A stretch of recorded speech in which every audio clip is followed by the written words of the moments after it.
Hi, I'm Keegan Carey, host of the Evolving Prisons podcast, and I'm here at Shrewsbury Prison today to look at its history and find out what it was like to work here as a prison officer. Shrewsbury Prison is said to be one of the most haunted prisons in the world, and it was an operational prison for around 220 years.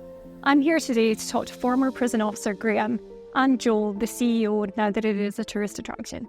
So Graham, how did you manage to separate your personal feelings for what a prisoner had done with your professional duty to be on these landings and actually care for them and help them turn their lives around? It's never an easy thing to do, and it's something you get better at as you go through the service because you learn these things. But I always remember once when I first joined the service, I was at Gloucester Prison, and I was sent onto a wing by the training officer. He said, I want you to go in there, I want you to read every record that you see. Take time, take a cup of coffee there.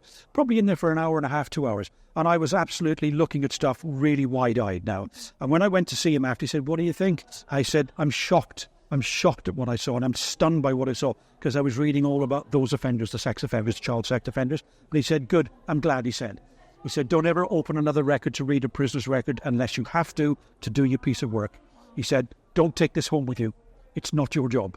It isn't your job. Your job is to manage prisoners, and that's all they need to be to you until you get into the job further on. Yes, I read more records later on because I was becoming a parole officer, writing parole reports and doing lifer reports for prisoners. So you have to know their background. Yeah. Because you've got to start balancing up about what they tell you and what you're writing and stuff like that. So it was probably the single best bit of advice I was ever given. Wow. Yeah, absolutely was, yeah.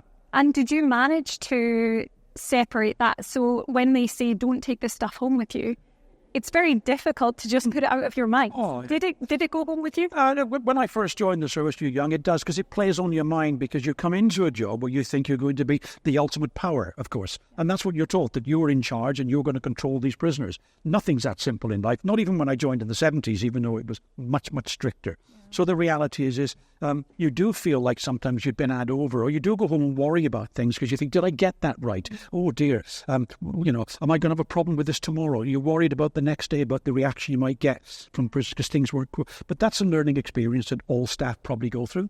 When you get to be in the job, probably at least 5 years down that line, and you start moving on, you learn to manage things differently, but you learn those skills about being more proactive and seeing these things take place because you're getting used to it and stepping in sooner than later. And it does make a huge, huge difference. Experience is everything in this job. Confidence is everything in this job.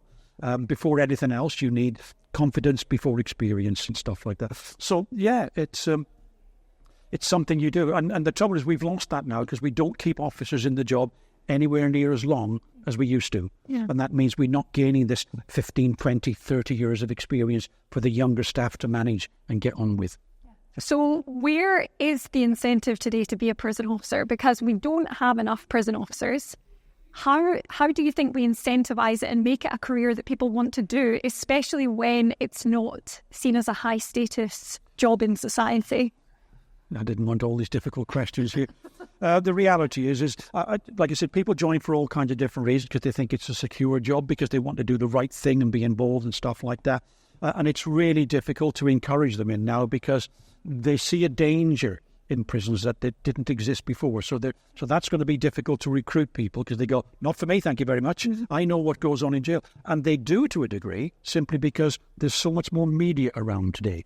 So when they're seeing a lot more stuff on the internet, true or false doesn't matter, and reading stuff that, everybody's writing on there and talking to people, I think it puts a lot of people off. I saw adverts on Facebook for the prison service, and I go, if you need to advertise on Facebook to get people into this job, you've got a problem with recruitment. Mine was that big in a newspaper. That's all. Wow. That's all I saw was a piece of advert that big in the back of a newspaper. And there was never a problem. When I joined the job, 14 of us went to Birmingham to Winson Green to do the exam. Only 4 of us passed. Of the 4 that passed, only 2 ended up in the prison service training. Wow. The other 2. So 2 out of 14 passed. I think it's the other way around these days. I think that they've dropped the criteria a little bit because the trouble is when you struggle to get people into a job that you must have in a job, there's a danger that you'll drop the criteria to get people to pass that system, to get people up on landings, to keep those numbers up. But that's not a good way, as we know. It's not a good way at all. So Graham, why did you decide to become a prison officer? Do you know that? Been asked that so many times, and there's no distinct reason why. I was an engineer by trade. I served an apprenticeship as an engineer. I did that because it was what's in town at the time. You know, you did what was everybody else did. And while I was an okay engineer, I never really enjoyed it. It never was my thing. But I was actually working in Hereford in Bulmer's Cider Company. And I was just sitting there and I saw a little advert for the prison service, just a tiny little one in the newspaper. And I looked at it, I thought, God, I never really thought about that much before. When I went and spoke to my sister, she said, Anna, my friend's husband works in Long Lartin, which is the high security jail. So I had a chat with him and he said, he said, yeah. He said, you may well enjoy it, Graham. He said, it's hard to tell. Everybody has to try it before they decide whether they're going to be for them to do. He said, but what have you got to lose? He said, if it doesn't fit you, he said, you're still an engineer. You can still go out and get yourself a reasonably good job. And I took it step by step, filled in the application, read the glossy magazines, went for the interview, passed the exams, went for the health, did the interview, passed that one, and topped off to the training school. So it was all done in small steps all the way through. And I would think it was just lucky as well. I think the service was exceptionally well run when I joined in the 70s. Went to Hewell Grange, which was a borstal, really run quite strictly, but... was great. Well, we're recording in an actual prison, which is a tourist attraction. I know. So there's people wandering around. Well, there will be when they... It's authentic. It's quiet, so there would be windows to check. Oh, absolutely. Yeah, there'd been music blasting around the place and shouting and bawling all over the place.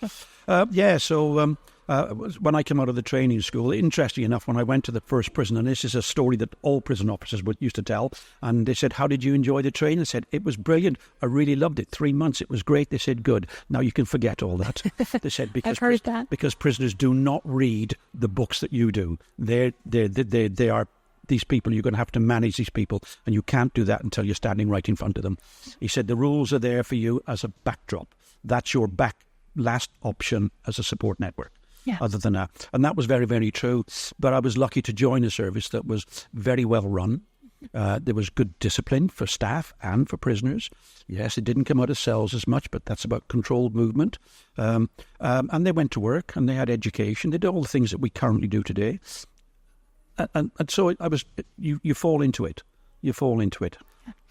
And how many years ago would it have been now that you joined the service? Because I want to know, what do you think has it changed how we view the prison officer? Because now they talk about being the forgotten service. Nobody appreciates them. Nobody thinks about them. What was it like back then? Because I feel like it's not really a high status role in society. It's not. What was it like? Was it different back then?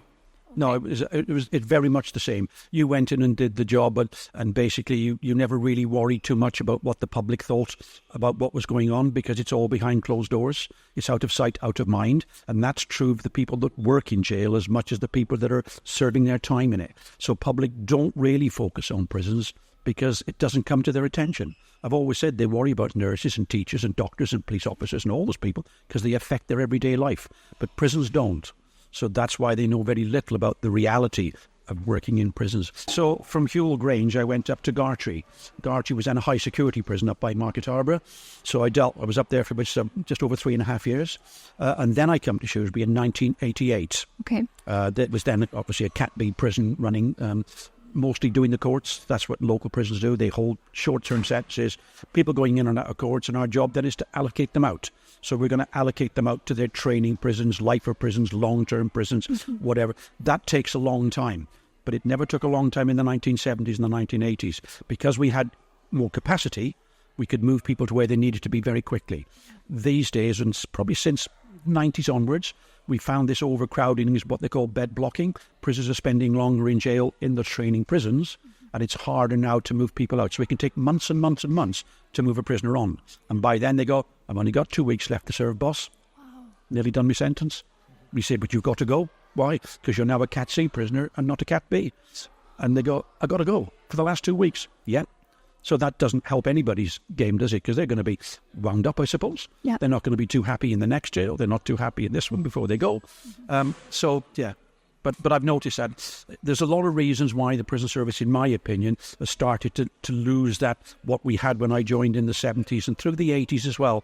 A lot of things have been government policy, haven't helped at all, really. But I don't know whether you want to hear those reasons now. Yeah, absolutely. I mean, we'll go into it, but I'm happy to talk about it just now. Yeah. Yeah. Well, when I joined the job, I came into the job. It was really quite. Remember, prisons like these didn't have toilets in them. They didn't have toilets when I got here till the 90s. They didn't have water in their cells. They got one shower a week. So there was a time when they were stepping back to sort of Victorian times, which wasn't a healthy way to be because of hygiene for prisoners wasn't good. And that routine, the smells weren't good in prisons with, pots slopping out. It wasn't a great experience. So they started to do some really good things in the mid-90s. They had this big review after the Manchester riot. So we looked at health and safety, put toilets in cells, hot and cold running water. They started building shower units so they could put showers in units and all that. And that was all good stuff. That was all good stuff. Prisoners then could be a lot more hygienic and stuff. But then they started doing things that didn't help the things that happened next. Because they decided then, they said, we used to give prisoners a hot drink at their cell. Then we allowed them to fill up flasks in boilers so they could take a hot flask back to their cell. And the reality with that is then after that, they decided to give them all kettles. Now, the problem with that is most prisoners use kettles properly. They do. That's not the problem here. It's always the minority that spoil it for the majority. It's always the minority that can be dangerous to the majority. So those people that are inclined to violence in and out of jail, boiling water is a weapon for them.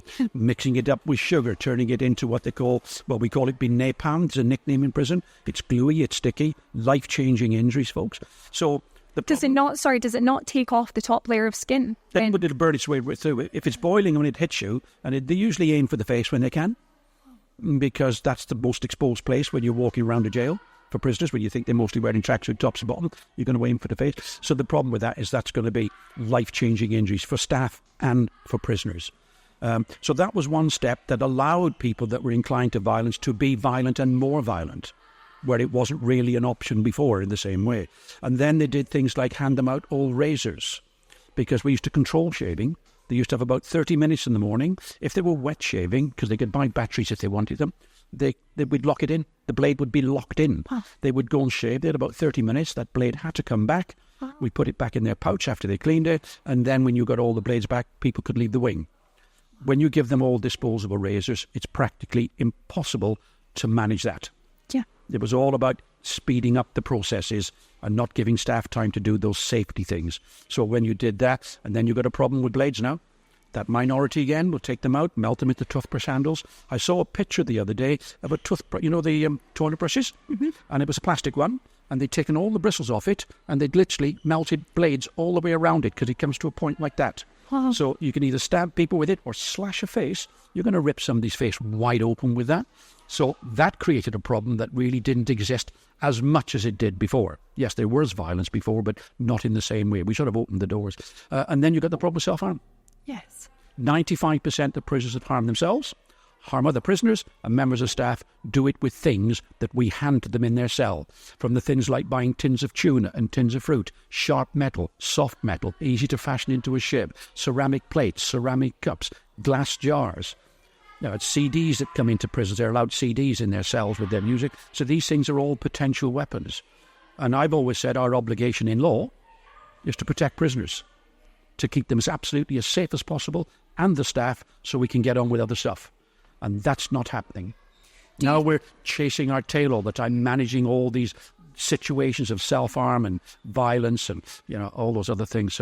But then they decided to open all the doors and let them all out at the same time. Do you think that self-harm has gotten worse over the years? It's historically high.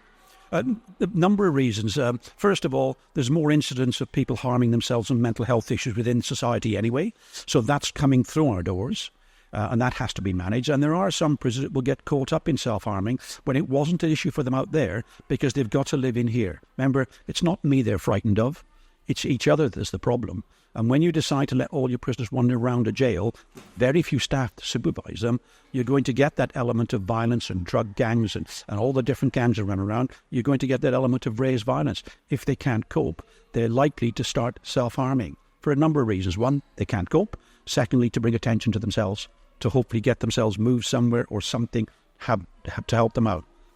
And that hasn't really gone away. Yes, we brought in initiatives like called suicide prevention and safer custody and self-harm and all these things, but it's still historically high because they still have the means when they're sitting in their cells and their heads are gone. Yeah. Staff do not have the time to sit there talking and monitoring prisoners. You can monitor them at the very base level. In other words, you keep an eye on them over certain periods of time. You might have heard this before. It can be every couple of hours. It can be right down to 5 times every hour. That's once every 12 minutes, day and night, for days, weeks and months. You've got the constant watch cells. All this stuff takes time. And staff are having to attend to that in a time when I first joined to the 70s and 80s, when I didn't have to attend to that in the same way. So I had more time to be doing other things. And the trouble is, as the prison population rose, the staffing levels never rose to be equal in the same way. So staff are trying to squeeze more work in with less staff than the population of the prison. So you can see something goes, something gives. Absolutely, and that is a problem that we're facing now, is that there's not nearly enough staff to deal with it. The other thing to say to that, it makes a difference between the prisons you're in. Not all prisons are bad. Some are running very well today in that country, and but there are some prisons that are struggling really hard, and it's not the staff's fault. And there's staff, there's teachers, there's nurses, there's prison officers. It's not because they're lazy and they just can't be bothered. It's because they're not being given the means to manage these properly, and that's the problem with it. So small jails are far, far better. Why? Because I know everybody. I know prisoners. They know me. I can't build relationships in a big jail of 2,000 people when I'm being moved around different wings because they're short staff. And I don't know half the staff that I work with. I never see healthcare because they're in a big jail far away, whereas I see them every day here. So I communicate with healthcare, me, the prisoner. I communicate with the education because we're passing each other all and working together as a proper team. And big jails, I worked in Featherstone, and I don't think I saw some staff for months and months and months, which you can't help but do here. We're avoiding you, Graham. They were like, he's on the ship. We're going to stay. Yeah. Do you think that there's... It might have been that, yeah. Do you think there's as much incentive to be a prison officer today as there was back when you joined? I've never really looked at what incentivises them to be a prison officer today. I've never really spoke to young staff and said, why have you chosen to be a prison officer? Because we all choose for different reasons. Some people do it's a job security. Some might think it's relatively well paid. Others might decide that it's a passing phase while they look for something better because it gives them a guarantee. Because they may be working in a much lower paid job than they've got now with less security. Whatever you say about a prison service, if you can survive it, it's secure. So there's something drastically wrong when people come to a job that's very secure for the rest of their career, if they want it to be, and leave after 6 to 12 to 18 months and struggle. Not all of them, but I'm talking about a much, much higher turnover rate. It was actually officially, I've checked it up some years ago, 1.2% when I joined the job, and that was all from retirement and ill health for older staff leaving. That's not true today. Definitely not. When they brought out what they call the increments scheme, you got 4 increments when you first joined. And that was your incentive, learning more, getting a bit better. And then you didn't get another increment until you'd done 12 years. Wow. And they give you a long service increment, and they give you your last one at 15 years. They already knew that they were likely to keep most people up to that time. Already knew that. And that was your 15 years. There's your incentive, because we don't think you're going anywhere now. Yeah. And then you're in now because you're already into your pensions. You're already established well. Obviously, if you stop for 50, you're not going far. And the reality with that is they go, we got you for 25 to 30 years. Yeah. And you've got all that experience. But that's not happening anymore. No, I'm sure last year in England and Wales, 13.1% turnover rate they had. Yes, that's horrific. Yeah. In a job that should be managed. The pay used to be a lot better, though, in the sense of in proportion to living costs. It was back when you joined, the gravitas of being a prison officer or working in a prison back before, when healthcare was within the prison, education was in the prison, psychology was in the prison before it privatised. Yeah. There was a gravitas around, well, you were a civil servant, in fact. Oh, yes, yeah. And you're part of the government grouping, and actually the pay was pretty good, depending on where you were, and the pension schemes were pretty strong. Obviously, that all changed. Yeah. Well, it was stronger. Remember, when I joined, it was really considered that you come in as a career. Yeah. And I think that's changed now to becoming a job to do. And I'm not sure the government are all that bothered about whether you stop for a career, because it just saves huge sums of money on the pension payouts at the very end. Yeah. But I go, they lose out because of the lack of experience. The world's changed. Oh, absolutely. The world is no longer start a job. Yeah. And this is my career, and this is what I'm... When I joined, like I said, they had the increments. They also had housing. So you had what they call staff quarters. Yeah. And if you were single, they would give you a single staff quarters as well, until such time as you either got a relationship and ended up and you went into quarters. And that was so the base pay was not great, but the conditions around it were. Yes. And then there's always overtime in jobs like this, just by the very nature of working a 365-day, 24-hour job. There will always be having to do overtime. So you did have a chance to build those. I used to get premium time on Saturdays and premium time on Sundays. They changed all that in the late 80s, and it's just a base salary now, which covers all those shifts, all the Christmas days and everything. So by definition now, when I joined, my pay in 2010 was it's only about just over £2,500 to £3,000 more today than I was only 2010. Wow. Natural inflation should have took it up to about much more, at least £7,000 to £8,000 more than they're on today. Yeah. And that may not be the great incentive. Absolutely. Yeah. So let's talk about when you came to Shrewsbury. So when I've looked at Shrewsbury, I've heard that people say that when they come in, they feel a heaviness in the prison and they feel it's quite eerie. I didn't get that personally, but I've not been around the prison yet. No. But how did you feel? What was it like for you coming in here? Well, I remember Gartree was a 1960s built prison, but I'd been into Birmingham and I'd been in other jails because you do escorts and work attached you to the. So I was accustomed to a Victorian style building. But coming in here, no, I never really felt it because I'd been in the job nearly 12 years. So I was already accustomed to this sort of atmosphere and people. So you'd come in a lot more. It's when you're brand new and you come into jail that you may feel it seems a bit dark and a bit austere.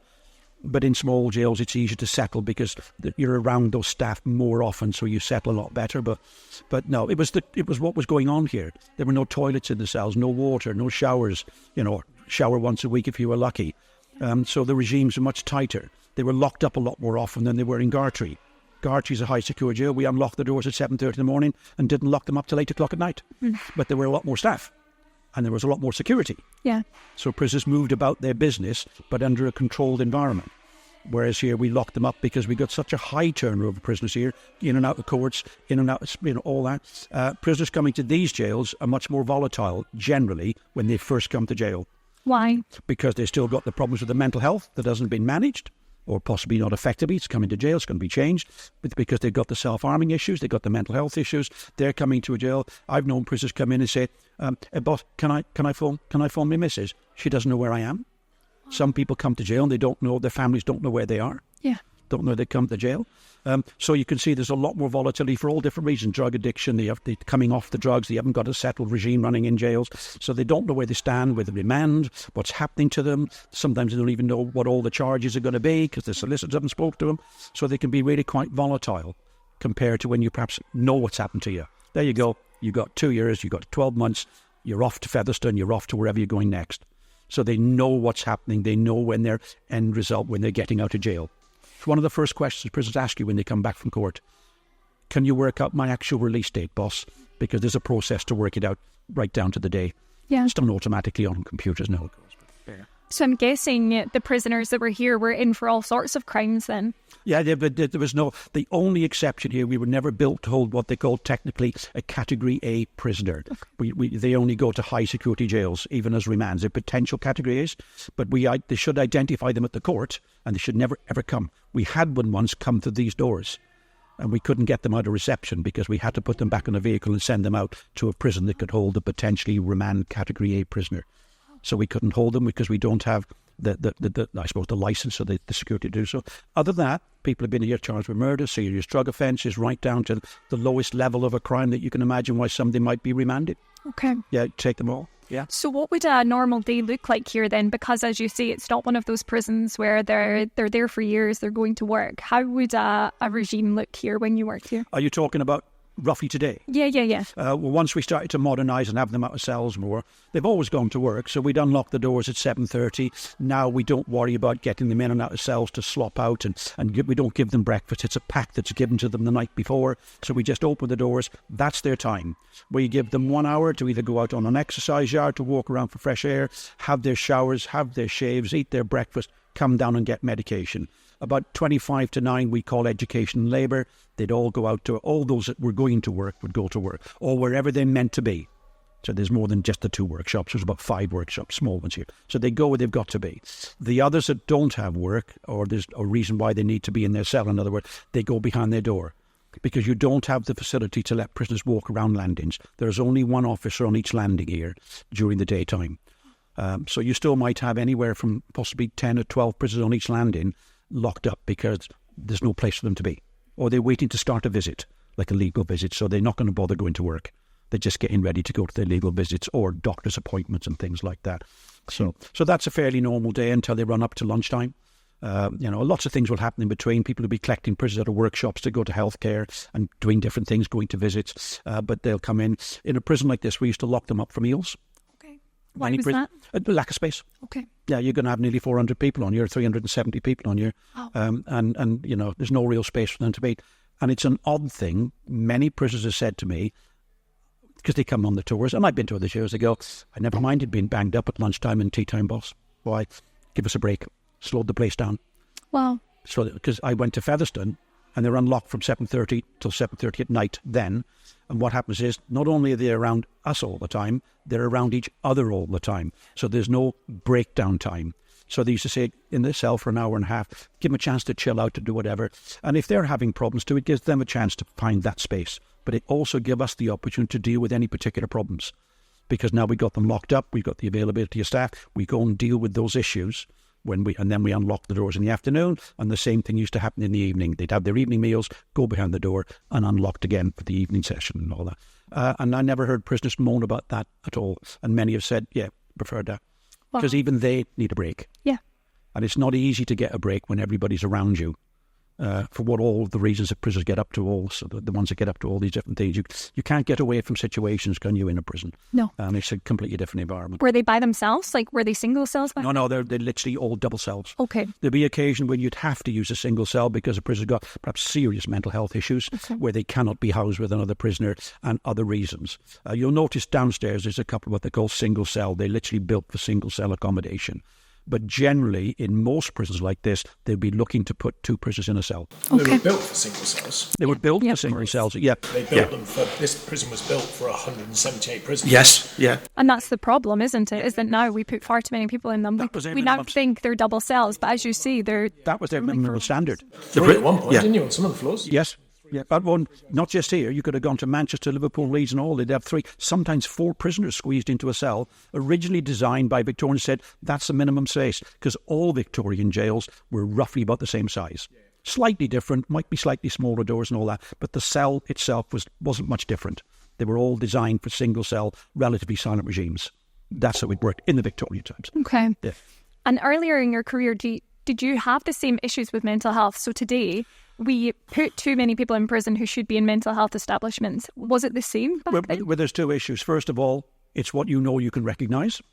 So with better knowledge, you recognise things you may not have recognised in the 70s or 80s. Okay. That's the reality. But I do believe there's a much, much bigger issue with mental health issues today than there was in the 70s and through the 80s for me. Yes, there would have been prisoners coming in that had mental health issues. But remember, we were dealing with mental health issues in society differently then too. We brought out things called care in the community, which I think is a wonderful thing, because in the right place with the right people, it keeps them connected to their families. It keeps them connected to their work. But there are always going to be people that fall through the net. And the trouble with that, they go, where do I put you now? So we get lots of people in jail that we look at go, shouldn't be here. I've had prisoners on landings telling me about voices in their heads. Some of these people are undiagnosed when they walked at these doors. And you don't see it until they become... Because remember, living in this environment is likely to fire up any kind of paranoid schizophrenia. Yeah. And I've had people telling me they don't see me, they don't see prisoners. You know, I remember one incident, it took 5 staff to put a prisoner back in his cell, and we made him worse, not better. Why? He doesn't understand why you're doing what you're doing to him. How do we manage that? Our training doesn't cover psychiatric problems. No. Hardly at all. You know, practically nothing. Training's hardly changed in 40 years, to be honest with you. But it should be 10 times longer. Yes. Education hasn't changed in 40 years. Well, true. Well, it is, but yeah. Yeah. And so sorry.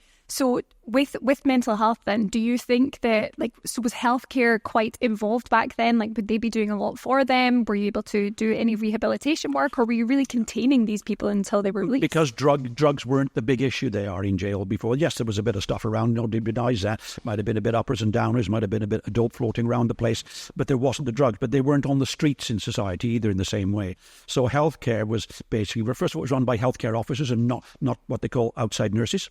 They were trained by the prison service, and they would go there, and prisoners would go in there, and they would be the base stuff. Feel well, do that. Anything that was serious, they get to see the doctor, or they might need to go to hospital. That hasn't changed. It's just staff like professional, what I call fully qualified nurses come in now. That process is roughly the same. It's just now the queue for the medication is 10 times longer, because there were about 10 people outside that door when I came to this jail, when you shouted sick parade, and now you'll find it starts here and it gets down to that office. Wow. And there'll be a queue there half as long going into the detox unit. These things, remember, detox was cold turkey when I came to prisons. Yeah. If anybody was. Not as many, because, like you say, it wasn't as common, but the queue is now, it's all detox units and stuff like that. So they have upgraded what they do for prisoners. That whether they've got it enough staff to do it efficiently is another thing again. Yeah. There's a real danger. With prisoners here, they go on the detox unit. The trouble is you let them out. And I go, where do you think they're going? They're going back to the places they come from. Yeah. They're going back to the same streets, the same people. If there isn't that big support network that's really working for them out there, not unusual to do what you're used to doing in the absence of something to distract you. Yeah. So they do come back, and I see them standing there after 6-9 months. They're in and out. I go, you're back already? Yeah, boss. I go, no, I don't. But I can understand how these things are not working once you step through these doors. Yeah. And that's the reality. So I'm not saying that it doesn't work here, that detox unit doesn't work. It's not that. It has to be the whole package, doesn't it? Mm-hmm. There's no point starting something that you can't finish. Yeah. I know they do try outside. That's not the problem. This is about resource. This is about how the government decide they're going to manage prisoners when they come out and fund it. And have you noticed drugs changing? So now prison officers are at risk from spice. They get the secondary impacts. They're hospitalised. Yeah.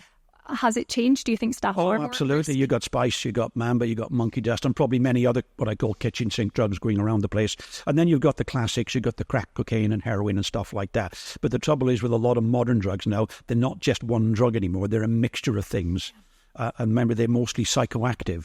So they're much far more dangerous for prisoners to take, but they're also probably much more addicted. Remember, they banned smoking in prison some years ago.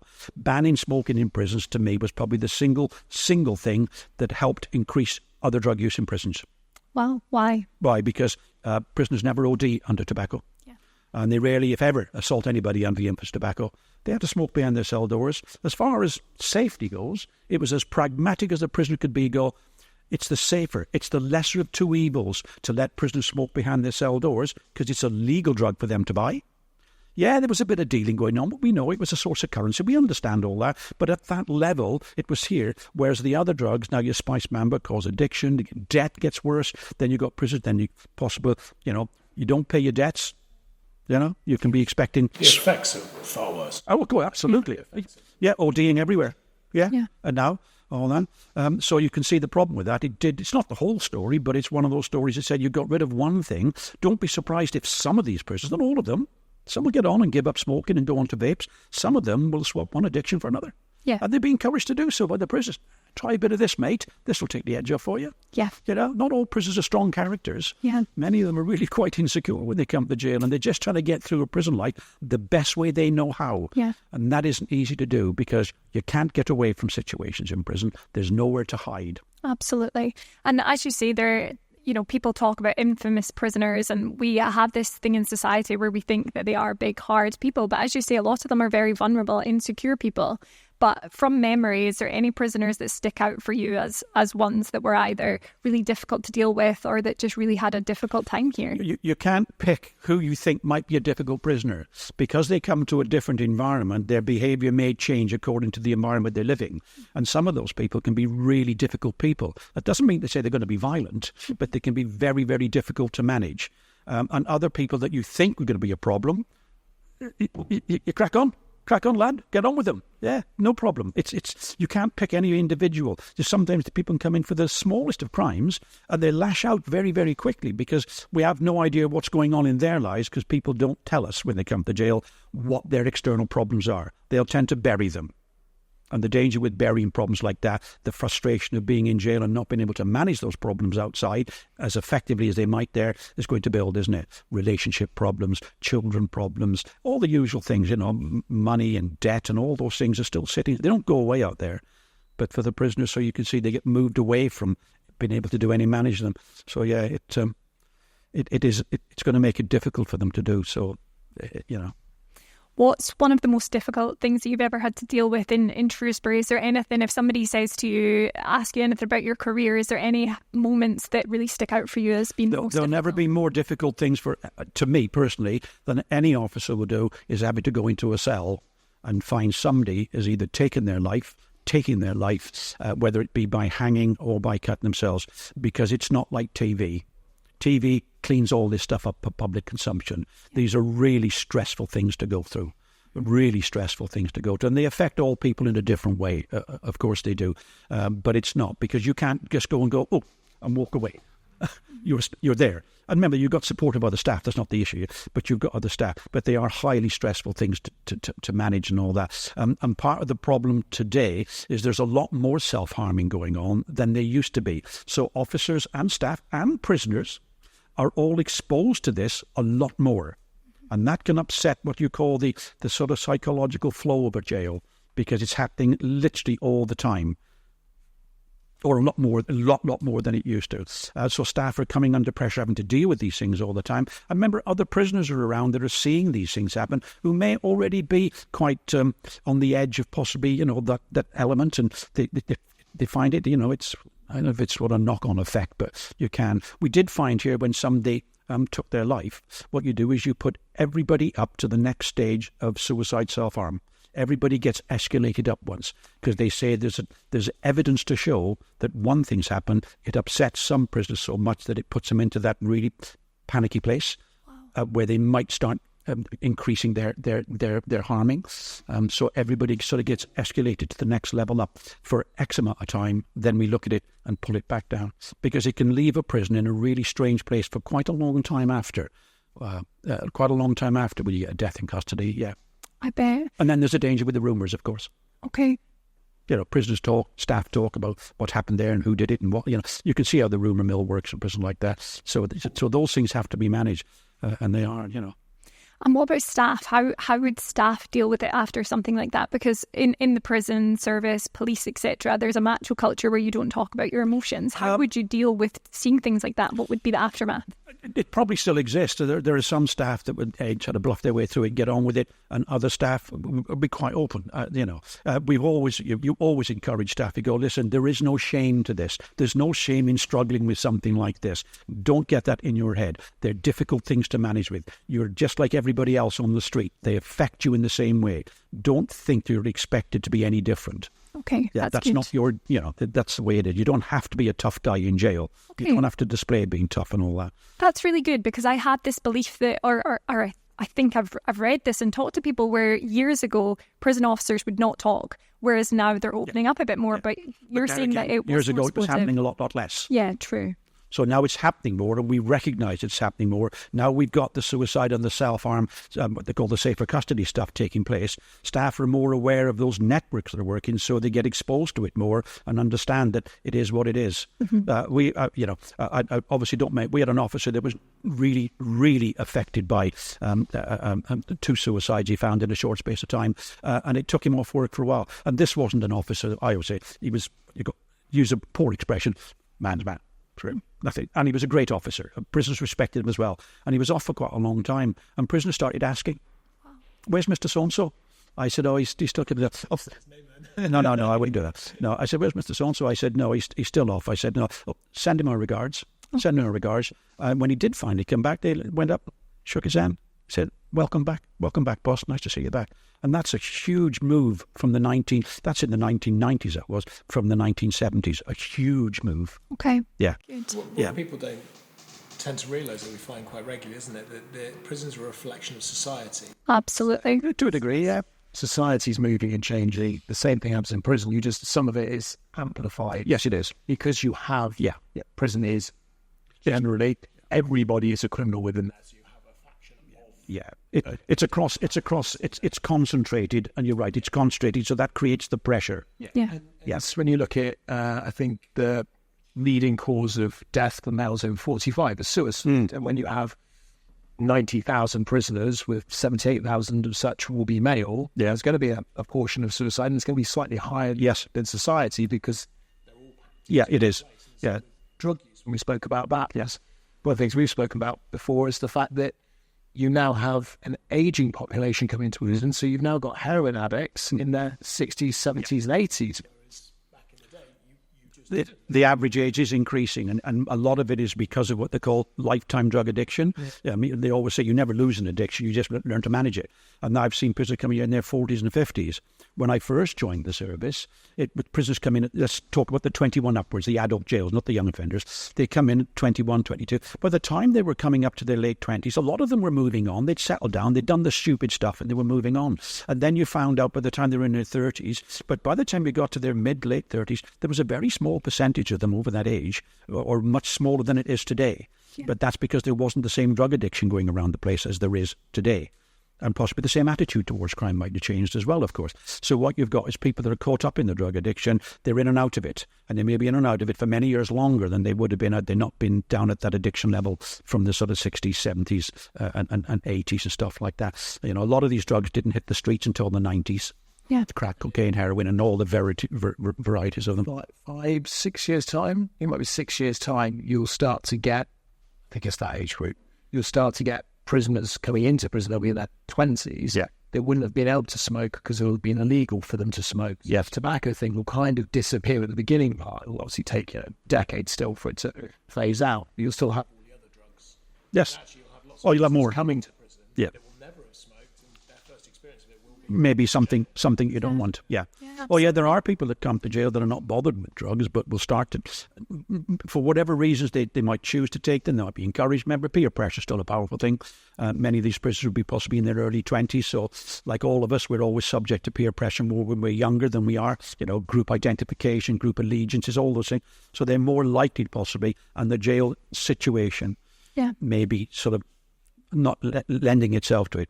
Lending itself, yeah.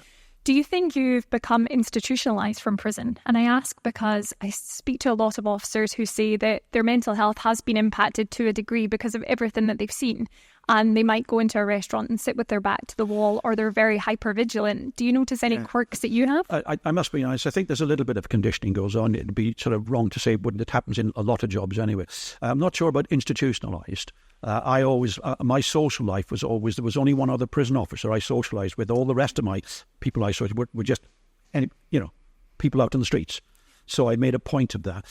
It's in your first probably 4 to 5 years, you can take the job home with you because it's such a different job to do.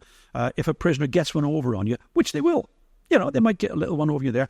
Sometimes it becomes more important and it worries you more when you're because you think you've lost your authority. When you get in the job a while, you go, oh, okay, so it's not the end of the world, that one, is it? It is what it is. So you get a bit more realistic about it. So you tend to switch off a little bit more of not worrying about the fact that prisoners had one over on you or something like that. And I've got to get him back. Yeah. And sit on the rules. You don't sit on the rules as much when you've been in the job a while. You learn then to be able to see stuff coming and try to head it off, which once again is good in a small deal, proactive, or deal with it differently. And that's where you start to earn respect from prisoners without jumping on the old nicking sheet. You do it quite a bit when you're young because you don't have that experience of dealing with prisoners. So you see. And it's about, setting the mark. I will if I have to. But I can't remember. I don't think I give anybody a nicking sheet here in the last 15 years I was here. Wow. But I managed things. Don't say I didn't have a problem. But you learn to know people. Remember knowing people. I know how this prisoner's likely to react if something goes wrong there. Up about landing, if I've got to tell them things they don't want to hear, or whatever I got to tell them. And I know those relationships that are taking place. Because I see prisoners move around landings and I go, And a lot of all the officers are good at that, doing that. Something's not working here. Something is unusual here. Because when you get a routine running, like any relationship, small things get noticed. Little things you notice out of people's habits. Well, we're no different here. So you see things and you pick it up a lot faster, so you can step in and perhaps manage those things. And and there's a system of reporting, what they call security information reports. And if all staff put it in, our security teams are looking at that and building that picture up, particularly for the potentially big problems. The little stuff you just deal with as you go along. You do. Yeah. Prisoners swear at me. I've been insulted by professionals. It is what it is. It's not the end of the world, is it? You do have a more vigilant eye, though. I remember when we've done like music events here in the past, when we've had overnight events, when we've had different things happening. And to think back some of the Halloween events we've had, and when we've got security teams here and such, professional security teams. And with any officer, any ex-officer that we've employed, you can see they just have that look. I mean, you've done this many times. You sort of look and go, keep an eye on that one. keep an eye on that one. And the security do it, and you're always able to pick out. Yeah. I said in trouble you do is you're always able to say. It's not that. I mean, I've done it at airports. I've sat there at airports, and you watch around the place, and I might say, they're just about to have a bit of a big argument, those two. Yeah. You can just see the expressions on their face. You can see the whole man. But a lot of people can do that. It's just that we tend to pick it up as a sixth sense much, much quicker. Of course. Because you do it all the time. Of course, yeah. Well, I know we went on different days to Wrexham, but I went to Wrexham when they would take us around on the tours. And I sort of stood back from the group a little bit. They were all having a look, and they were all sort of chatting about something.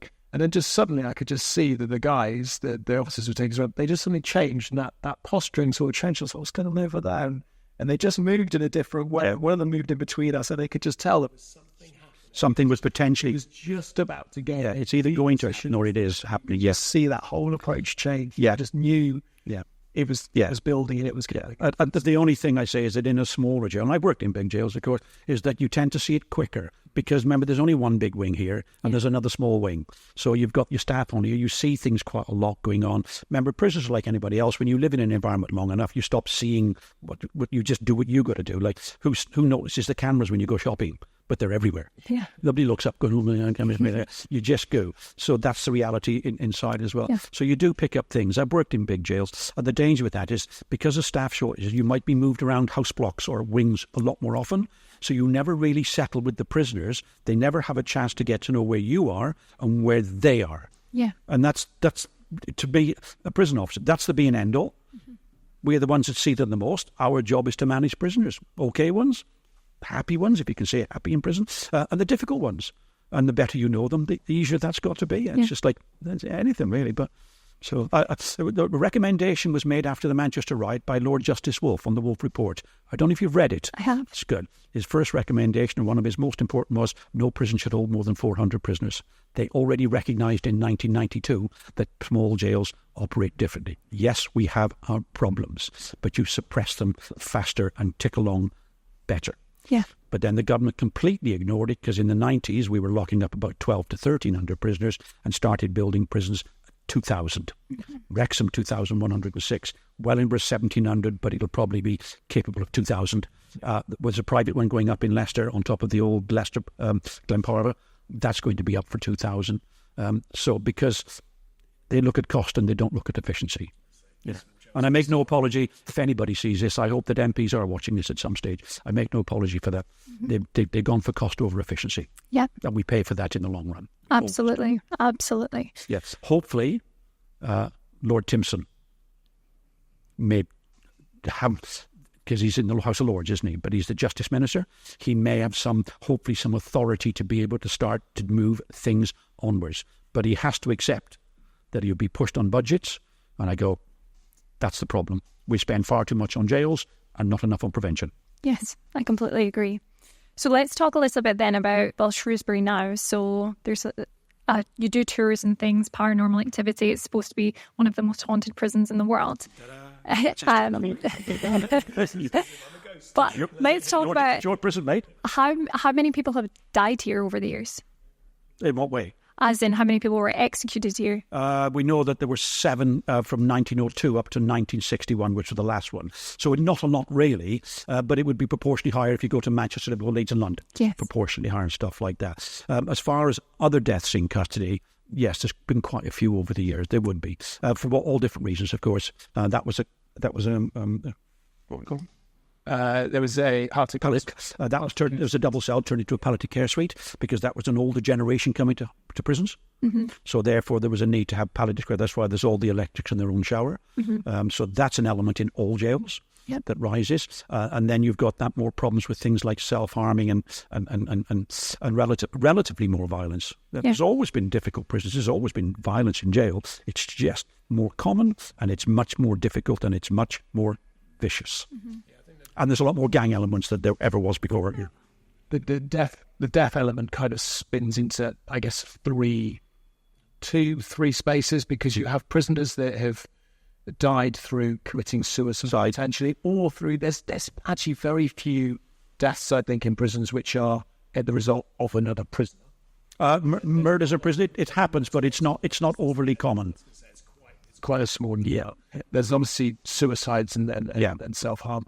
There's obviously prisoners that do pass away through ill health. Yeah, ODing, drug addiction as well. And then obviously there's the execution side. So if you go back pre-1965, effectively, but for here, 1962, then obviously you have the execution. So we had 7 executions in the last execution room that's here at Shrewsbury. Yeah. Prior to that, there was another execution room at the back of the site, which has long since been demolished, and another building stands in its stead now. So that would have been from, I think, 1940, something like that, all the way back. From how far back it goes, about to 1868, when this prison was built. Originally, we go back to the 1793. Back to some 200 years ago, they were being executed publicly on the front gates. And how were they executed? The ones that you've been talking about, the most recent ones, how was it done? It's always been hanging. Okay. So not firing squad here? No. That was only ever reserved for the military executions, but that was done away with in the military many years ago. One that still remains, this is kind of in the more recent years, was when Shrewsbury Prison was an American military jet during World War II, and they executed 7, with so many numbers in my head, sorry.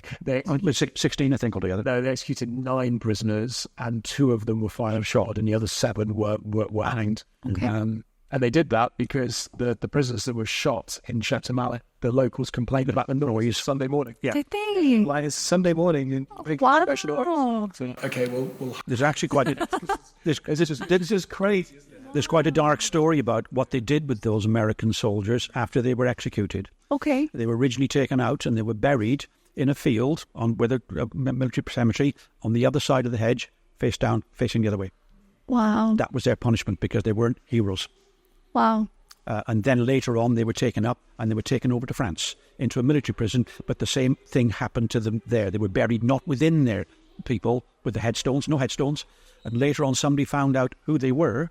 And this in American, of course, and they ended up with a number. They were given a number, not a name, and that number was placed on the ground. So if anybody that had a connection to that family could find out who it was, but there's only actually a number where that people are, but they're still buried on the other side. They were still buried in disgrace. Wow. Yeah. I read all about it when I was doing some interview. Yeah. First, we've got Black History Month running, Black History Month running at the moment in Shatton. We've got an exhibition operating at Shatton Prison, and it's all around the black GIs that were the war, the connection with white English women and children and being born and such like that. But the prisoners that were executed in Shatton that were in the military were all black or Hispanic. Yes. And some of the cases, if not all, are very, what's the word? Controversial. It's it. Well, if they weren't, it might still be classified as unequal justice. So tell me, have either of you had paranormal experiences in the prison? No. Good start. Not in 25 years. Wow. 30 years now. There's plenty of prison officers that have experienced things, because you had an officer that refused to work on Seawing. Yeah. Okay.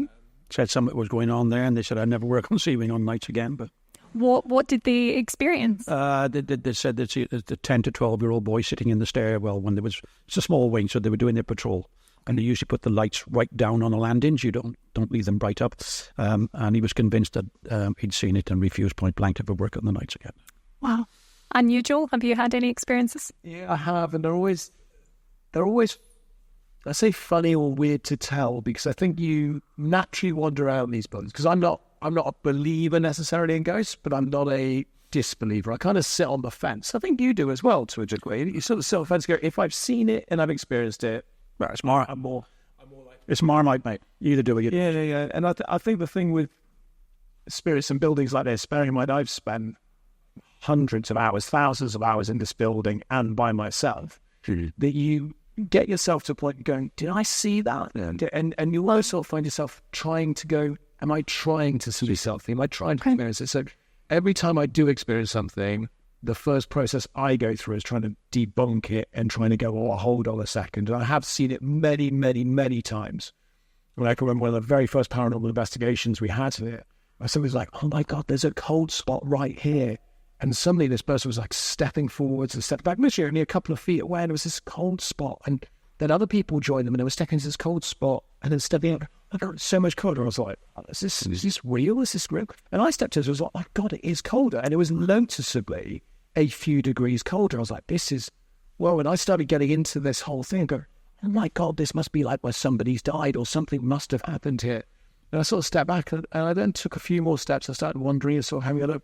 I noticed that the cell windows were open. Yeah. And coming straight through in one line in that spot. Actually, if you walked the other way in the line, you stayed in the cold spot. And I was like, do I tell these people that this is what it is? And do I let them keep believing it is that? But I've certainly experienced things here that are harder to explain. I think the one that I saw the most was just on the landing above us, and it was daytime. So it's one of those funny things. Ghosts always come out at night. Okay. People always say, it has to be nighttime. Yeah. Night shifts only. And I came out of a cell down here, further down the line, and we were actually prepping for a bank holiday weekend in the August. And I came out of a cell after sweeping it. We're just sweeping the cell systematically. I came out of the cell and I looked down the landing, and I just saw a shadow figure, like a very, very clearly shadow figure, quite a big figure. So that of what I thought was a man, just goes straight into the cell, right at the end here, just walks straight into cell 43. Wow. And I was like, oh my God, I've just seen a ghost. It was so clear. Just the shadow figure just disappearing in. I was like, oh my God, I've just seen a ghost. And then I got really excited because like, oh my God, I've seen a ghost. This is amazing. And started shouting to the rest of the staff that were around at different points, I've just seen a ghost, And it turned out, and other people have seen it since, and other people have seen it before. And we had to do a lot of backtracking, and Graham's really useful from working here in the past and trying to find out actually what stories and what things connections, when it was a working prison, because we took it over cold, so there was nothing that we knew really in that sense. And there are other people that have seen it, and then there's a lot more people that have seen it since then, which always brings that suggested theory of, am I seeing because it's suggested? But it has been seen quite regularly. It's been called Shadow Man, or he's been called Shadow Man, and it's thought it's more likely to be an officer rather than a prisoner. And it gets seen always at this end of the building, and either on that floor there or the floor we're on, always walking across here. And why an officer? Why do people think it's an officer instead of a prisoner? My feeling on it is based on the way, this will sound really weird, but based on the way it sort of moves and based on the size and the shaping. And also, I guess, if I was going to fully believe in spirits, the way I would look at it is that buildings get imprinted in terms of the spirits from it, so you can hear them walking about. The way I would explain it is when we first took over this building, and Graham will appreciate this because he came around with me when I first took over. It was empty. It was, I wouldn't say derelict, but it was desolate, and it was very cold, and it was summer, so it wasn't cold physically, but it felt very cold. Like you wandered through, and it just felt like a dilapidated, no energy to it. It just felt a bit like, and I know that when these guys joined us, we had 4 prison officers originally, 4 ex-prison officers, all they had worked here for a number of years, and they all said how sad it was that a place that they'd, I guess, worked out or called home work-wise, that had life in it. Yeah, was so lifeless. And what happened when we started opening up, and I remember these guys saying to me, they were like, it's really nice because people coming through is bringing life back into the building. Yeah.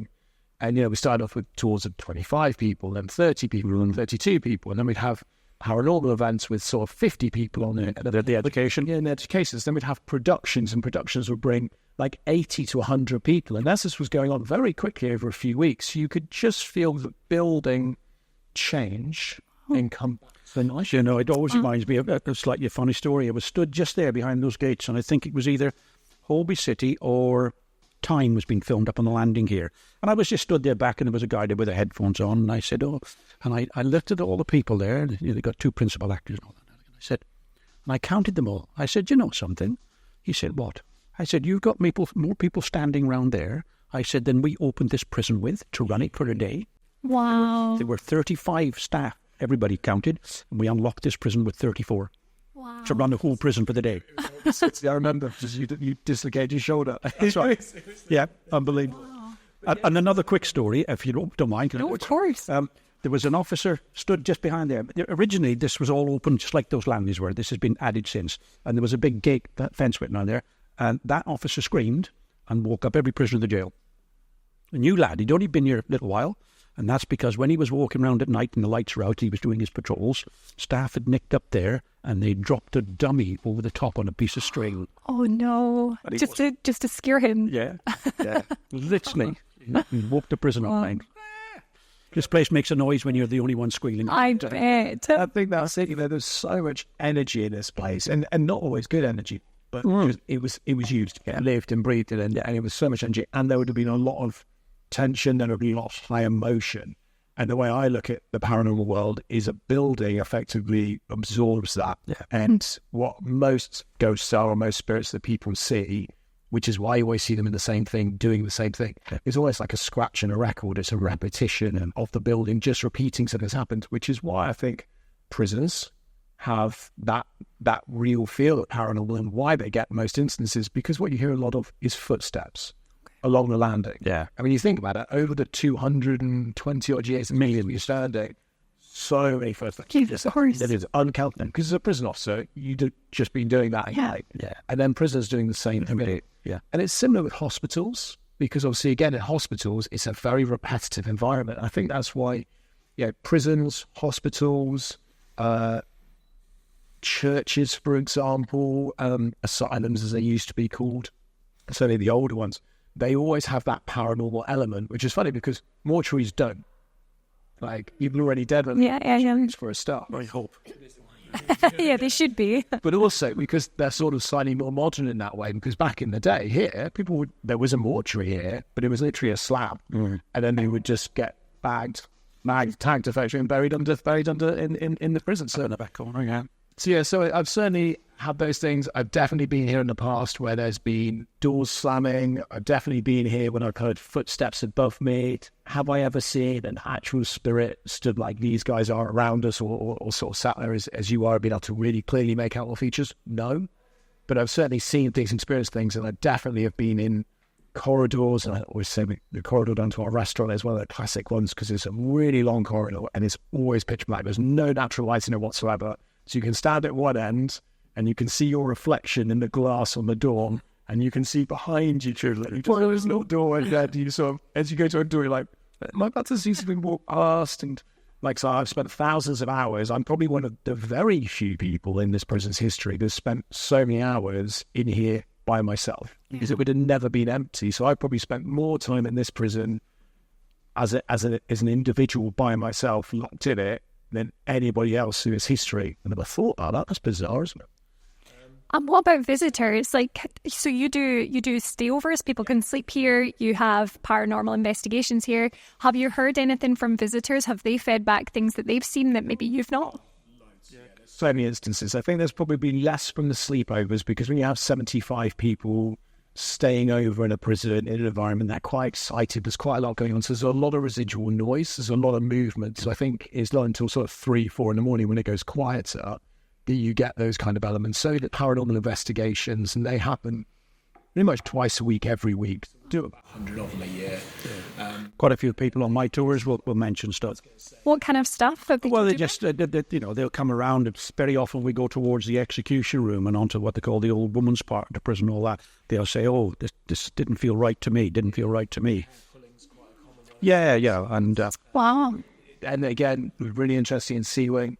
Only we report hair pulling and being pushed, and only in certain spaces. Never hear it from men. And that's, again, believed to be the type of prisoner that does it. And then the reasons behind his crimes. You get people that will be in different places that will feel pains in their necks. And sometimes that'll just, the neck.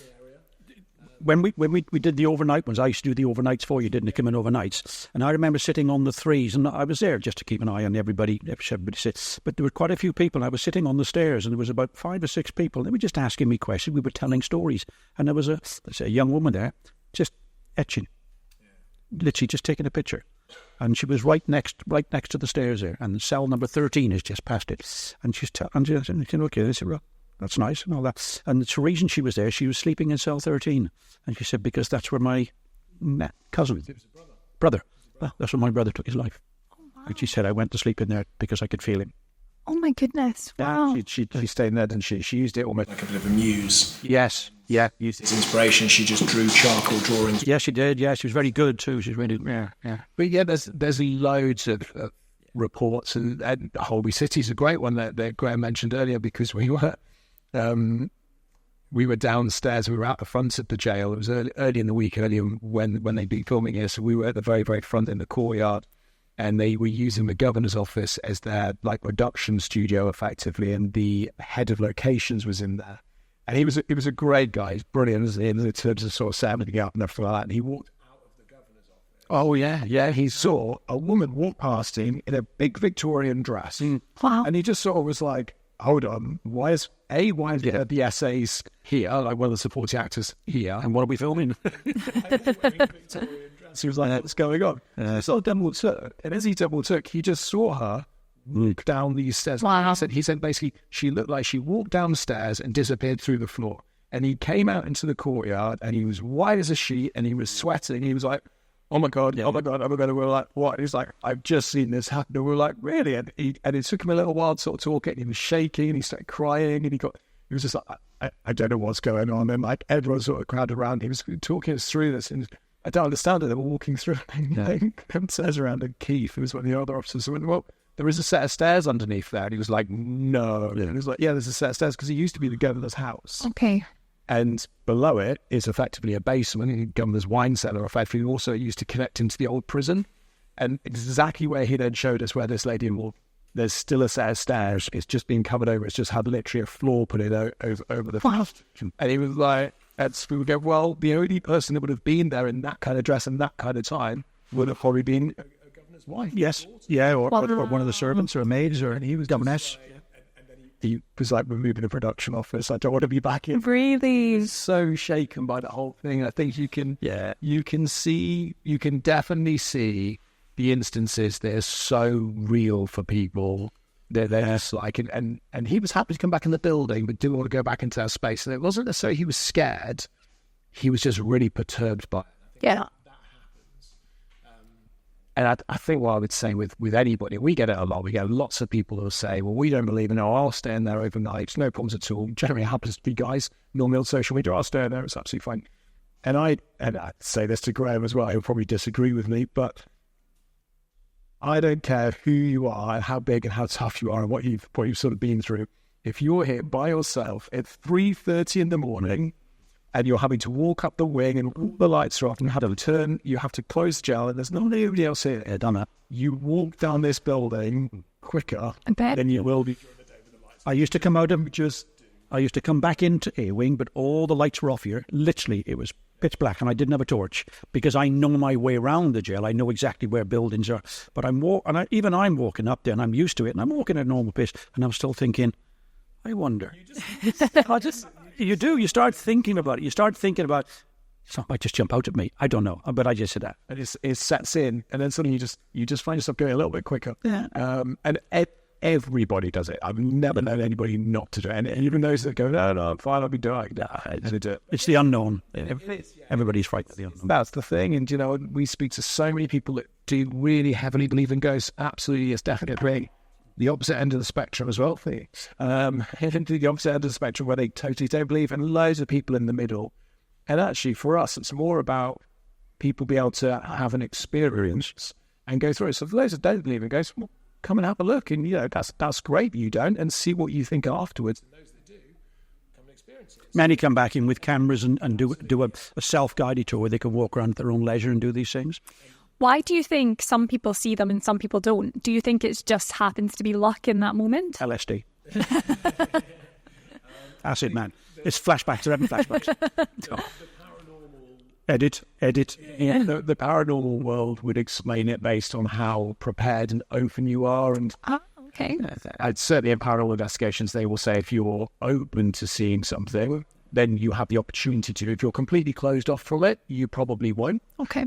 I'm not sure that's quite true. I think that there's definitely moments, and again, you have to kind of read into this what you will, where the building feels different. So if we look at February 6th, I think it is, February 6th, where the day before the last execution happened here, which was 1962.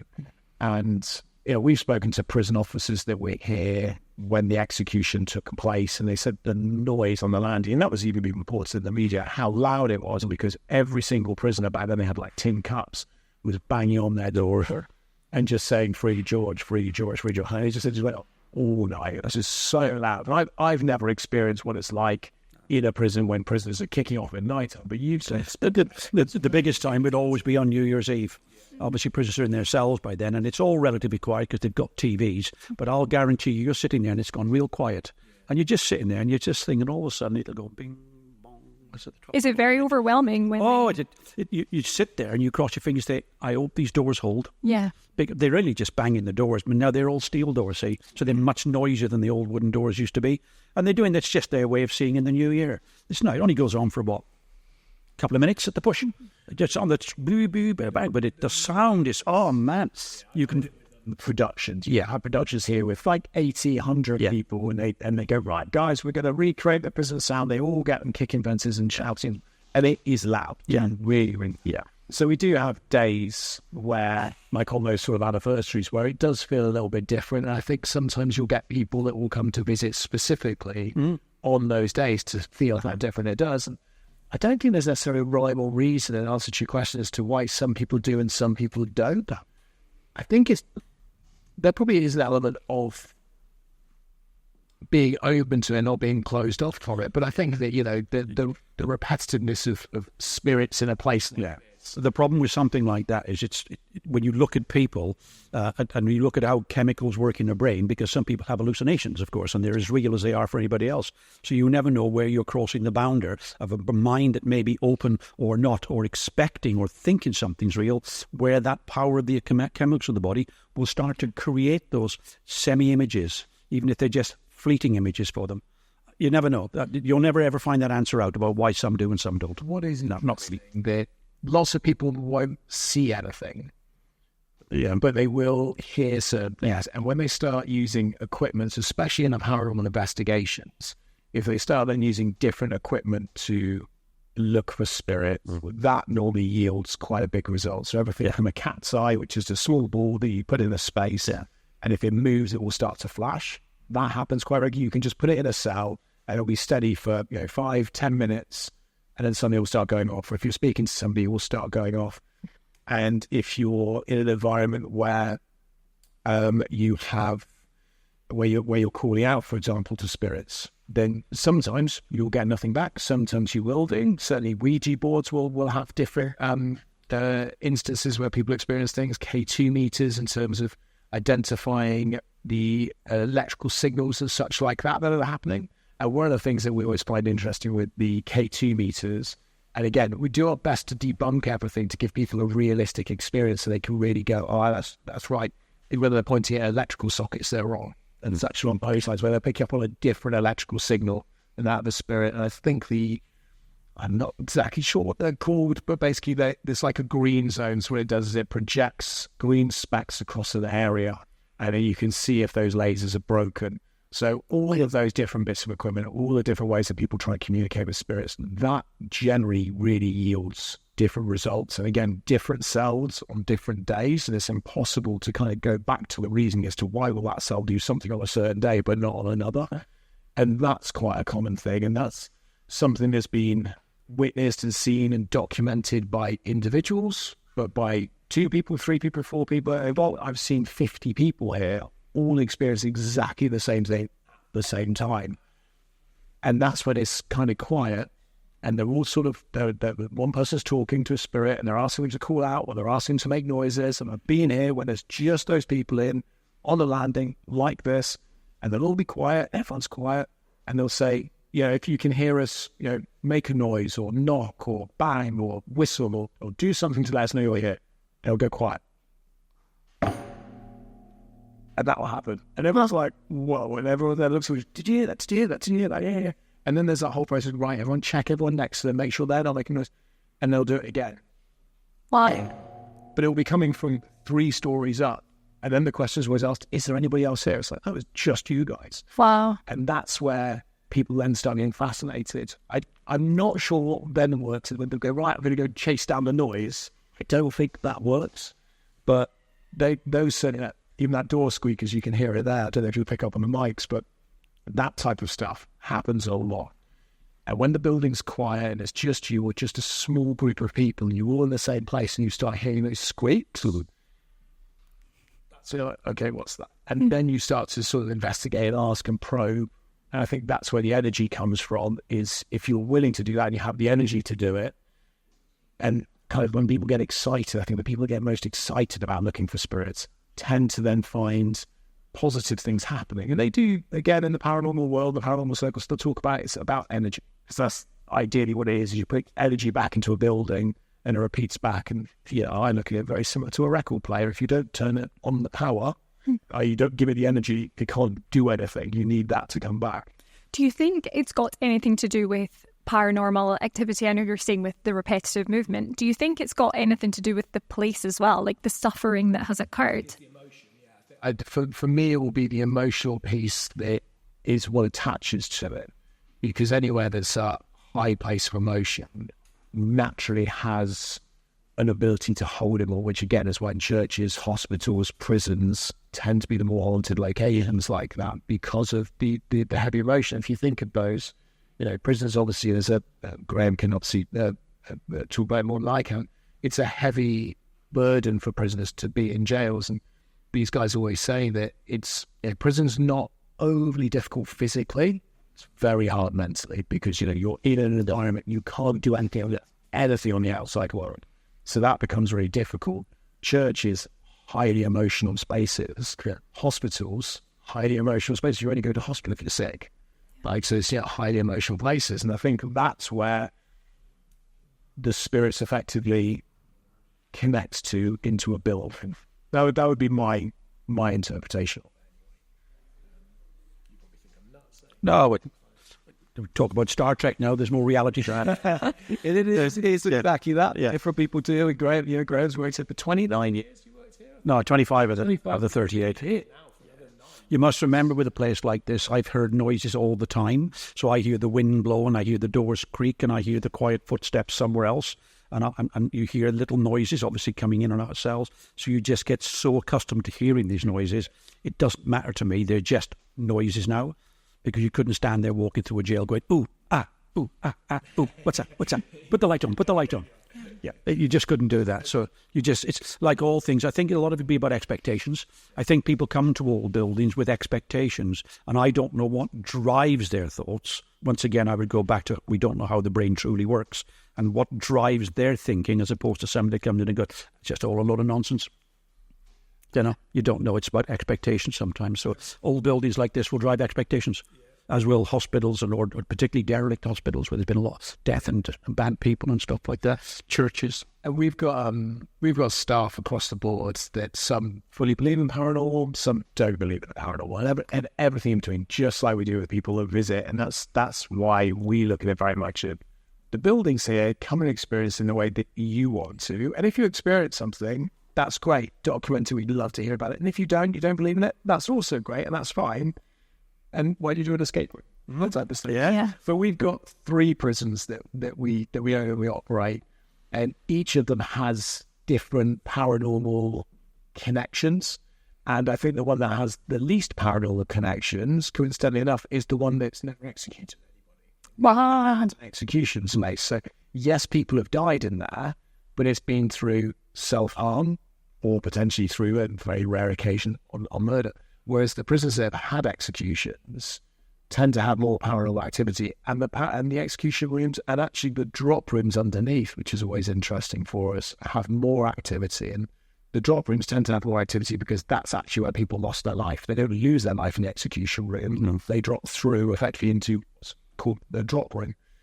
And I think with Chateau Mallet prison, I mean, that's 400 years old. So it's the oldest prison in the world, and it just spans back and back and back and back and back and back. And when you think that Shrewsbury is 220-ish years old now, Shepton's 200 years more than that. I mean, it was a prison when Shakespeare was still alive and writing. And the amount of history that has got in that space just literally seeps out of the walls, and therefore everything that's happened in it naturally brings more supernatural kind of instances. So yeah, that's why I think with Chateau Mallet prison, it's the oldest prison, like say, in the world, and it's the most haunted prison in the world. It certainly has the most documented instances of paranormal encounters from all sorts of people. I always enjoy it when people come. They I do not believe this person, I do not believe the ghost, I do not believe it, and they leave and like, oh my god, I totally believe in it because this happened to me. Sometimes it's just a feeling, isn't it? People will walk into a cell and they'll just have a feeling and they go, that doesn't feel right. Yeah. But as you say, even if you don't believe, you wouldn't want to be here at 3 a.m. by yourself. Literally, yeah. Yeah. Even if they are. They move a little bit faster. Yeah. Graham, do you miss being a prison officer? No. Okay. No, I don't, because I think the reason I retired when I come to the end of Featherstone, I didn't feel like it was a fit for me. But then I realised that I'd done 38 years at this, and I'd seen and done all the things I'd ever need to see and do and never needed to see and do again. And what I was going into was a prison that was, remember, prisons just keep repeating the same old stuff all the time. And that was the time that I said to the governor, I've decided to retire because I can't buy into the programme in the same way. Now it's just become so repetitive to me and all that and all the things I know is going to happen. I said, it's not going to make me a good officer. It's not good for me. It's not good for prisoners. And it's not good for you, Governor. It's time for me to move on. It's somebody else's turn to move in. So really, yeah, I knew I'd done enough. Somebody said, do you miss it? I go, I don't miss it at all. Not for a nanosecond do I miss it. I miss the people that I bumped into my life, all the friends that I've made, all the colleagues that I've made, because there is a common thread between staff that work in prisons. There is. It doesn't matter which jail I go to. I can talk. I've seen ex-officers come here. Literally, I've seen current prison officers come on my tours, and we'll have a good old chat somewhere along the line at the end of the tour. And there's still the common thread going through it. As I said to you more about the book from 1850 to 1972, and also from 1972 at the modern days, there's still the common thread about prison officers that run through it all the way through. Yeah. Nothing has changed from our perspective. Okay. Because one of the problems they do is they try to bring out prisons and they look at custody and they look at security and they look at reform and rehabilitation. And I said, that's a really hard one. But nobody ever talks to staff about how they're going to manage. When they bring in rehabilitation, they never go, we need to give staff specific training now. Why? Because they're going to have to deal with prisoners in a different way. When you let them all out of these land-ins, you're going to have to manage prisoners at a much different way than when you were just putting them in and out of doors all the time. Yeah. So it takes new skills.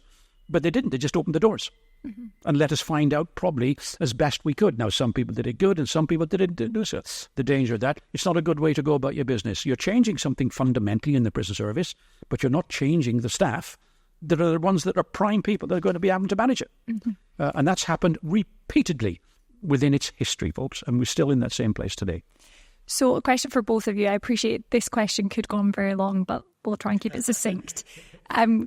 What would you change in the prison service first in order to make it more effective today? I'll let you go with that one first. Oh, I don't know. I don't know. I mean, I can say it from my perspective. Well, you can put it from a public's point of view, can't you? I think looking at the European systems and specifically looking at the Nordic systems, that we should be looking more at rehabilitation and starting much earlier in schools, actually, before crimes be effective, which is why we do our education program the way we do it. Yep. And Graham is absolutely right, I think, in the sense that smaller prisons are better and they should be run more like communities in that sense to bring rehabilitation. I think, the Nordic systems have shown that. Unfortunately, that's probably never going to happen in the UK. And that's quite a sad thing. So we therefore have to make the best of what we have.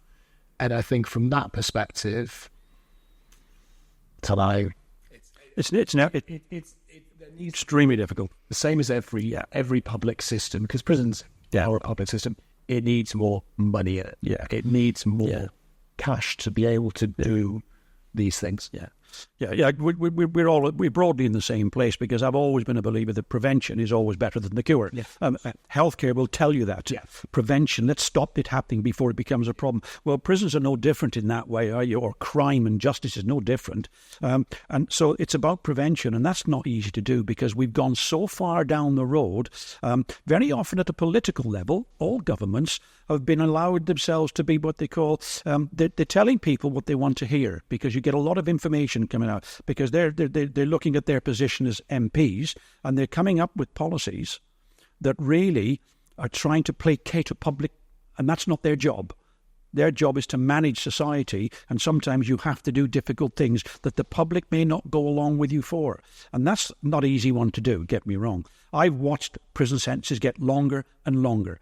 People still think they're doing less time now than they did 30 years ago, and it's not true. Determinate sentences are longer, lifers are spending longer in jail, and yet there's no evidence to prove that it's actually made a significant difference in the crime rate. Yes, there will always be what I call the seasonal fluctuations. Different crimes rise and fall. That's about society more than it's about prison policy.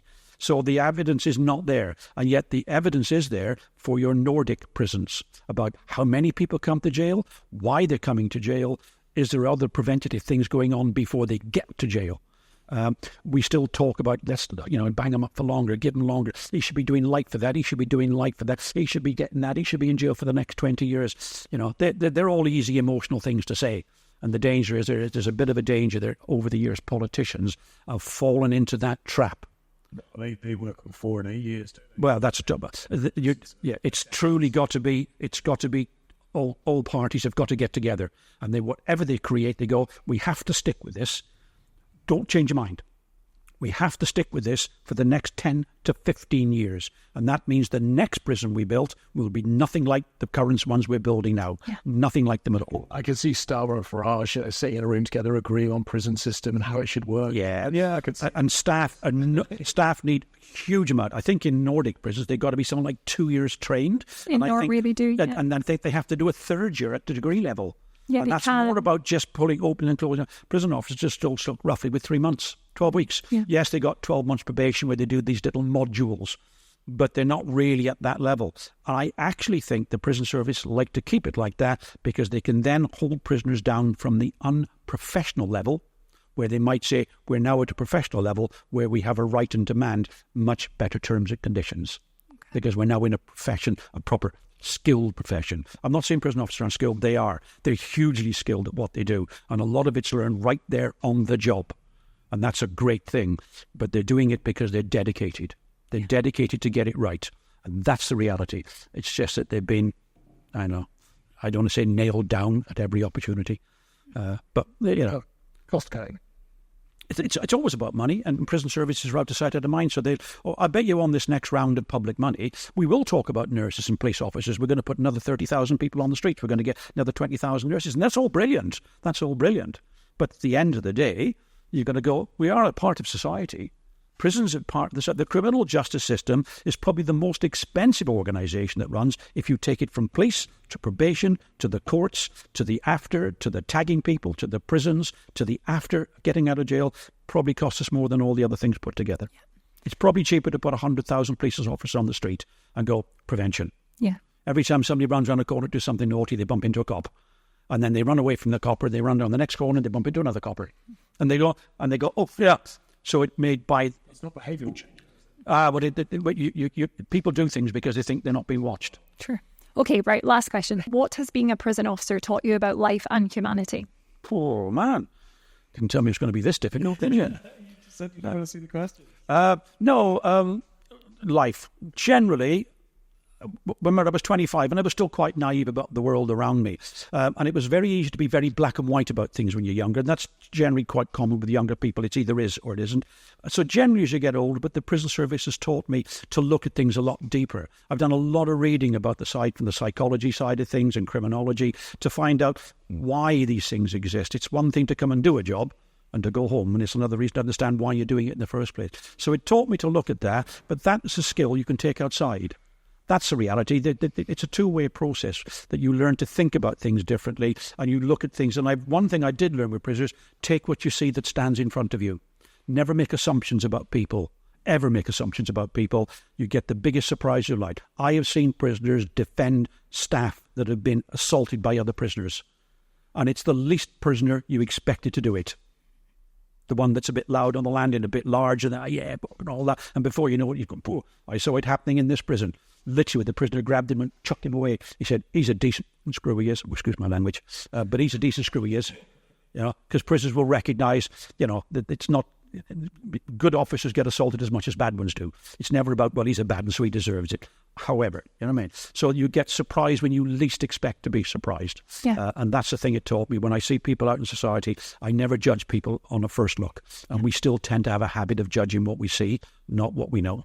Yeah, great answer. Yeah. And Joel, what has spending so much time with Graham as a prison officer taught you about prison? Oh my gosh.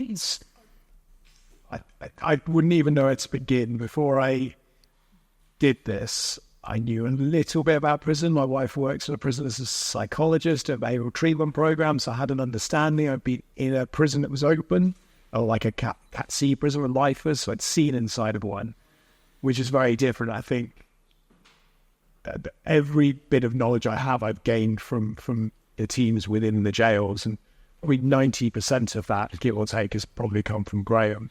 I think it's just, I house a huge amount of encyclopedic knowledge, I would say, of prisons. I was saying this to somebody the other day, that I can tell you all about the prisons, all about the prison histories, the routine, the systems. I could run a guided tour right now with no problems at all. What I can't do is replicate the feeling and that actual living and walking through it and knowing, hold on, I need to keep an eye on that guy because this might happen or this might happen or that way go. And that's where you get different from prison officers, as they've walked it, they've lived it in that sense. So yeah, a huge amount of knowledge. But I think what we've done is we've tapped into Graham and other prison officers' knowledge, and we've extracted it very, very well. And what we've then done is be able to turn that into factual tours to then repeat that history through to people and repeat those stories. So majority of our tour guides and staff are not ex-prisoners. No. And the stories that they tell, the information they do has all been garnished from people like Graham and people that have lived and breathed and worked in it for years. And I think that's what makes us such a successful heritage attraction, is the fact that the stories we have are real, the history's real, the information's real, the people telling it wouldn't have been the people walking the walk effectively, but they certainly, they know everything about it, and you just learn more and more and more as you go. Don't you? Yeah, it's Every tool is another. it's education with fun, mate. Well, thank you both so much. It's been such a pleasure to chat with you both. Thank you very much.